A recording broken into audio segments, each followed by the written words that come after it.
ഉപ്പ കരയുന്നത് കണ്ടിട്ടുണ്ടോ? എല്ലാ മക്കളും പറയും ഇല്ലാന്ന്. ഉപ്പ കരയുന്ന ഒരു രംഗം മക്കളായ നമുക്ക് എന്തെങ്കിലും പറ്റിയാൽ ഏത് പിതാവും കരയും. ഞാൻ ചോദിച്ചു, എങ്ങനെയാണിത് സംഭവിച്ചത്? അദ്ദേഹം പറയുകയാണ്, മോന് സ്കൂളിട്ട് വന്നാൽ ഭാര്യ ചായയും കടി എടുത്തു വെക്കും, മോനതിരുന്ന് കഴിക്കാറാ പതിവ്. അന്ന് സ്കൂളിട്ട് വന്ന് ഓടി വന്ന് അടുക്കള ഭാഗത്ത് സ്റ്റെപ്പിൽ ബാഗ് വെച്ചിട്ട് തിരിച്ചു ഓടുന്നത് കണ്ടു. ഭാര്യ ചായയും കടിയും എടുത്തു വെച്ചിട്ട് മോനെ കാണാനില്ല. അവനെയും വിളിച്ചിട്ട് എൻ്റെ ഭാര്യ ഇങ്ങനെ തിരഞ്ഞു പോയപ്പോൾ പാറക്കുയിലൊന്ന് നോക്കി, അവിടെ ഇല്ല. ആ വഴി അന്വേഷിക്കുമ്പോൾ അവിടെ ഇല്ല. തിരിച്ചു വരുമ്പോൾ വീണ്ടാമതും പാറക്കുയിൽ നോക്കി, വേറെ വഴി അന്വേഷിച്ചു. മൂന്നാമത് വീണ്ടും പാറക്കുയുടെ വക്കിൽ വന്ന് നോക്കുമ്പോൾ മോൻ്റെ ചെരുപ്പ് കണ്ടു. ചെരുപ്പ് കണ്ട പാടെ ഭാര്യ ആർത്തട്ടച്ച് കരഞ്ഞു. ആളുകൾ ഓടിക്കൂടി. അപ്പോഴേക്കും ഭാര്യ ബോധം കെട്ടുപോയിരുന്നു.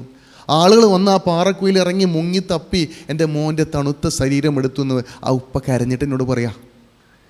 അതുകൊണ്ടാണ് പറയുന്നത്, നമ്മൾ ഈ പഠിക്കുന്നതിന് മുമ്പ് നമ്മുടെ മക്കൾക്ക് ഒരിക്കലും ഈ പഠിച്ചത് ചെയ്യേണ്ട ഒരു അവസ്ഥ വരരുത്.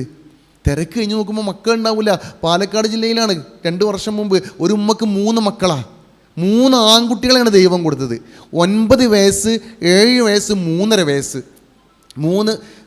3 മക്കളും പഠിക്കാൻ പോകുന്നുണ്ട്. 2 കുട്ടികൾ സ്കൂളിൽ, ചെറിയ മോൻ അംഗനവാടിയിൽ. ഒരു ഞായറാഴ്ച ദിവസം മക്കളൊക്കെ വീട്ടിലുള്ളപ്പോൾ ആ ഉമ്മ ചിന്തിച്ചു, ഇന്ന് സ്പെഷ്യൽ ഫുഡ് വെക്കാം. നമ്മളൊക്കെ ചിന്തിക്കാറില്ലേ? മക്കളൊക്കെ വീട്ടിലില്ലെന്ന് മന്തി വെക്കാൻ തീരുമാനിച്ച ഉമ്മ അടുക്കളയിൽ തിരക്കില്ല. പെട്ടെന്ന് മന്തി വെക്കണം, മക്കൾക്ക് കൊടുക്കണം.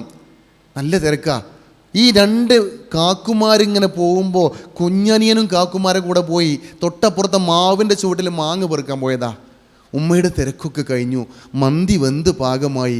ആദ്യം ചെയ്തെന്താ അറിയോ? 3 പ്ലേറ്റിൽ വിളമ്പി വെച്ചു, പരത്തി വെച്ചു ചൂടാറാൻ. നമ്മളൊക്കെ അതല്ലേ ചെയ്യുക. എന്നിട്ട് മക്കളെ വിളിച്ചു, പക്ഷെ മറുപടി ഇല്ല.